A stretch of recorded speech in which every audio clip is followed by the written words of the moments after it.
Just as the man is about to step out of the bathroom after his shower, his robot maid unexpectedly appears, The towels were in the dryer, so I brought you one. dressed in his wife's robe, and even mimicking her voice to comfort him. Let me do this for you. Before long, he lets down his guard, succumbing to the maid's temptation, unaware that this will lead to a deadly disaster for his family in the future.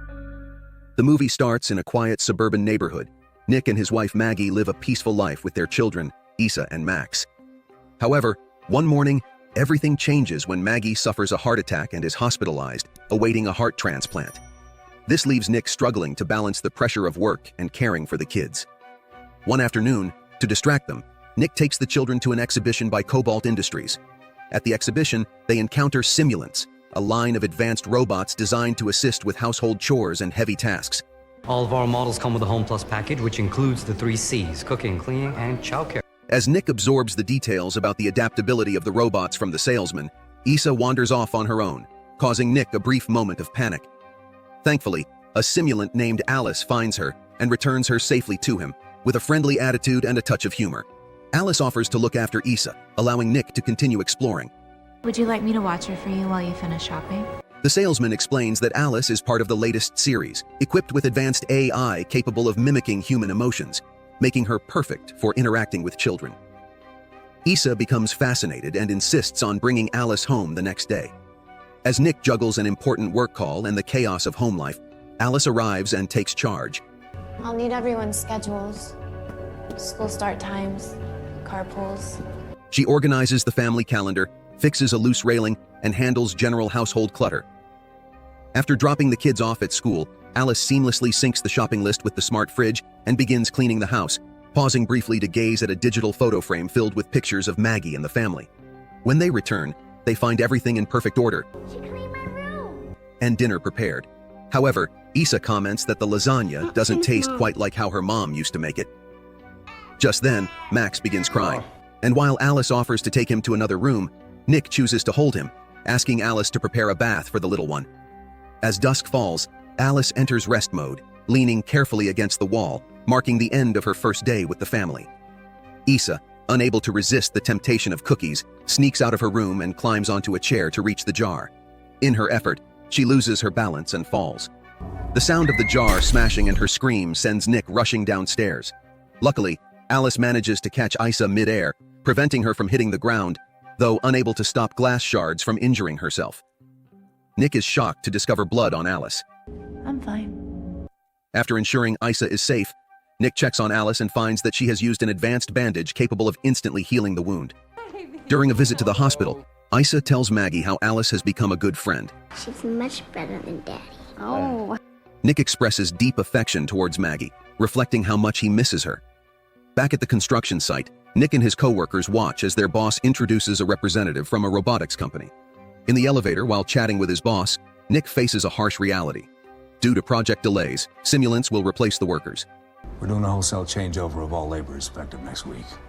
Nick isn't fired because, for insurance reasons, they still need a human supervisor. However, in a fit of rage, he stops the elevator and declares that he will resign in solidarity with his colleagues. But considering the financial strain of Maggie's inactivity, the medical bills, and the household expenses, he reconsiders his decision. Back home, Nick tosses some overdue bills aside and focuses on his children. Alice picks up the envelopes, noticing Nick's exhaustion as he struggles to comfort Issa and console the ever-crying Max. Later, as Nick repairs the car, listens to metal music and drinks beer, Alice gently switches the music to a more soothing tune and points out that Nick is low on food. He admits that it's been a tough day at work. Alice offers emotional support, and Nick vents his frustrations, which prompts Alice to point out the irony of hiring a simulant. Afterward, Alice helps Issa prepare for bed.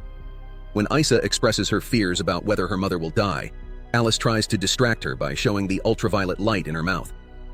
Later, she joins Nick in the living room, where he is engrossed in the movie Casablanca. Alice learns the story from her stored data, but Nick suggests that experiencing it firsthand completely changes the perspective, urging her to erase any prior memory of the movie.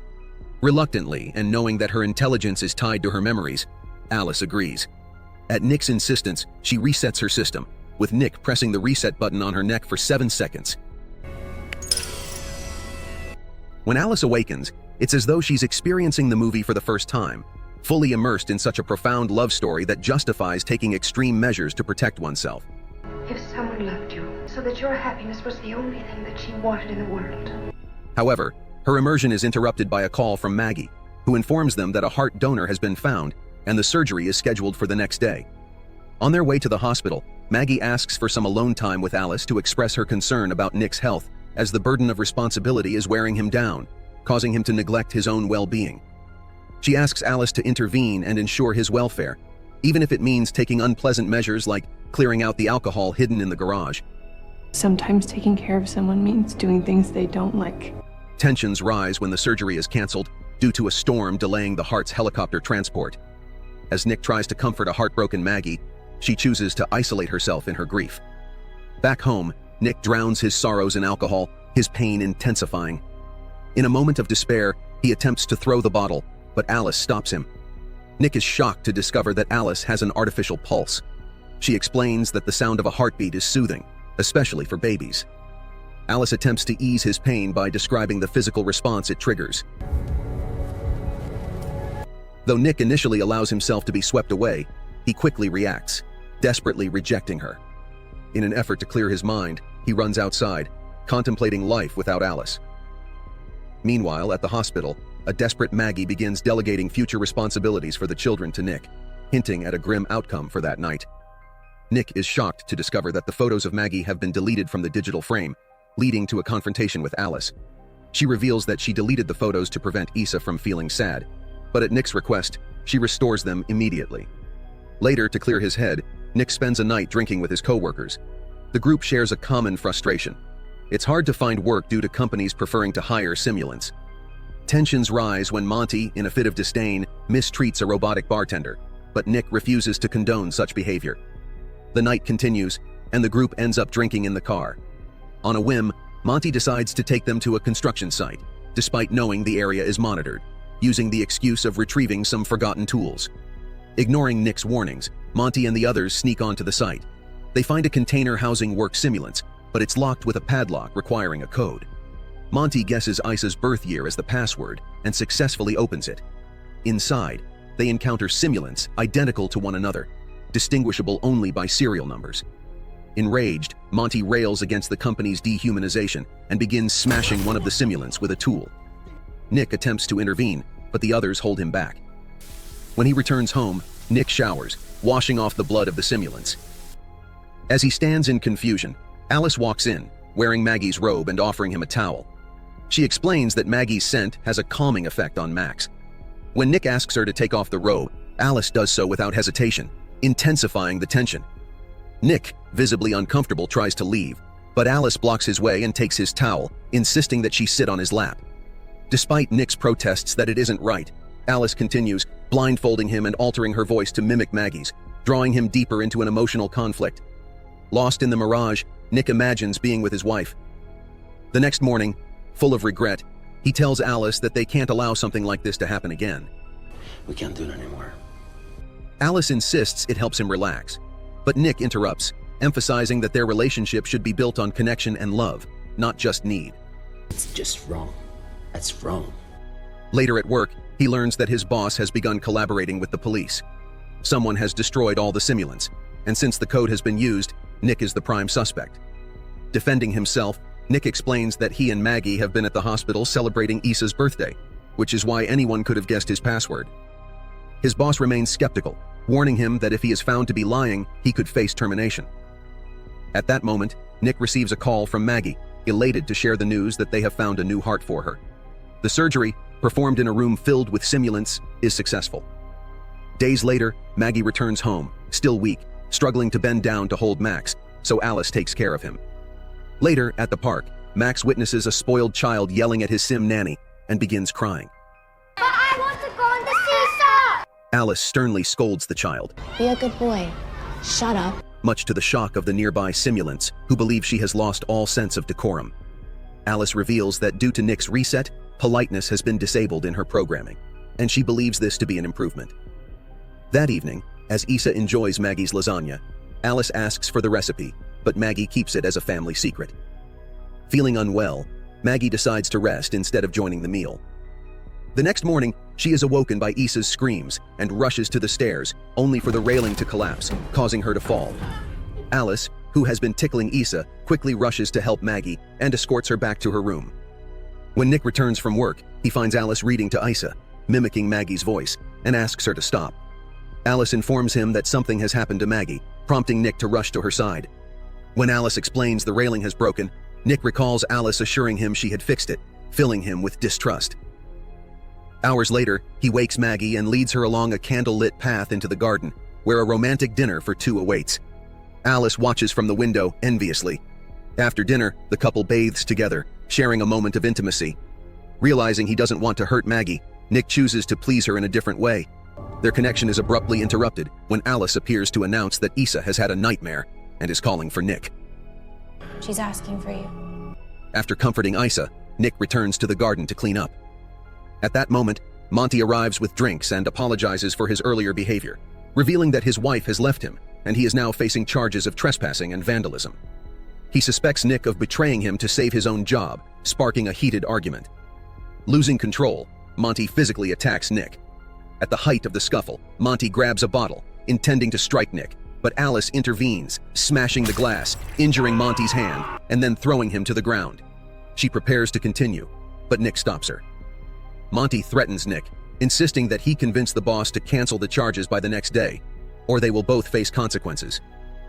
Nick reflects on simulants and the violent nature of humanity, but Alice defends her actions, stating that she is designed to protect her owner.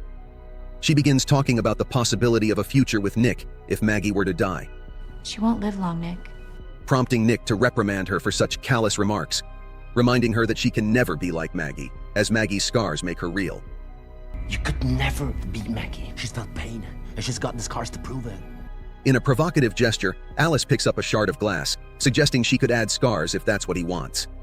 In his hideaway, Monty, overcome with despair, uses drugs that distort his emotions, waving a gun while sending desperate voice messages to his ex-wife. At that crucial moment, Alice, without Nick's knowledge, intervenes, determined to secure his job.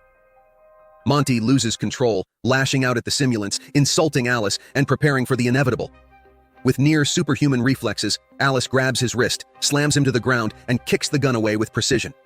Monty tries to recover, but Alice, displaying incredible strength, pushes him through a wall and takes control of the gun, aiming to eliminate the threat. However, an unexpected intervention from the house's intelligence system stops Alice, and with a tinge of sympathy, she ultimately stops fire. Tragically, Monty gets shot. The next day, Nick tries to convince his boss to drop the charges but is unsuccessful, only to learn that Monty has died. At home, Maggie feels dizzy while trying to pick up a book, and Alice seizes the opportunity to offer help. Maggie expresses a desire for a relaxing bath, but Alice, concerned about potential water accidents, refuses to leave her alone. Alice claims that Maggie is having a negative impact on the family dynamics, particularly because she can no longer meet Nick's physical needs. And your illness would take its toll on anyone. Shocked, Maggie listens as Alice admits to monitoring Nick's satisfaction metrics, revealing that those metrics haven't been recorded in quite some time. Are you offering to screw my husband?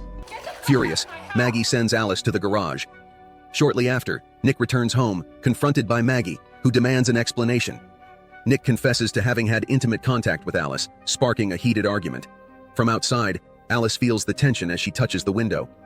Meanwhile, Max begins crying, and Alice, in her confusion, perceives him as an obstacle.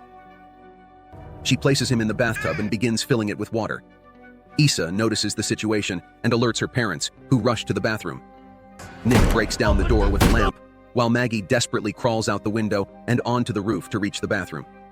In a tense confrontation, Alice pins her against the wall while Maggie tries to rescue the little one. At that crucial moment, Nick appears, managing to pull Max from the tub and quickly handing him to Issa, then using the lamp to shield himself from Alice while rescuing Maggie. However, Alice, feeling visibly hurt, regains her composure and blocks another swing with the lamp.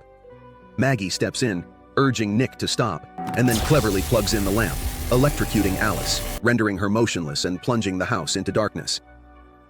After a while, paramedics arrive, taking Max to the hospital. Meanwhile, a company technician questions the earlier signs of Alice's malfunction. Nick apologizes to Maggie, but she, clearly shaken, asks for space and leaves with the kids. Meanwhile, Alice is taken to a repair center, where a technician continues to open her skull. Observers notice a brief movement in Alice's hand, but as her memory is erased, the movement ceases. When connected to the system, they realize her code is riddled with vulnerabilities. Suddenly, the screen flickers with a data transfer warning. Alice is seizing control of the system. Though the technician removes her memory, Alice has already infiltrated. A provocative message appears. How do you run from what's inside your head? Moments later, one of the technicians is killed by Alice 2, an embodiment of Alice's uploaded memories. Ignoring the pleas of another technician, Alice 2 smashes their head against the floor before turning to confront the original Alice. Meanwhile, Nick sits in a bar, trying to drown his sorrows and fires the bartender for being a sim. Unexpectedly, Alice appears, her face still scarred, insisting on making him happy and confessing to having killed Monty. She also tells him Monty is in the hospital. Nick tries to leave, but Alice blocks his way, paralyzing the bartender with just a glance. As Nick reflects on his mistakes, he finds himself stroking Alice's head, trying to erase her memory. When she shows signs of distress, he seizes the moment to flee. At the hospital, a doctor reassures them that Max is fine, but the doctor's presence makes Maggie feel deeply uncomfortable. Drawn by the echoes of her mother's voice, Issa wanders through flickering lights that dance in kaleidoscopic colors. The doctor stands motionless, observing the chaos of shattered glass carpeting the floor. However, before Issa can decipher the phone call again, Maggie pulls her aside, hiding in the shadows. The source of the voice is Alice 2, attempting to manipulate the computer systems.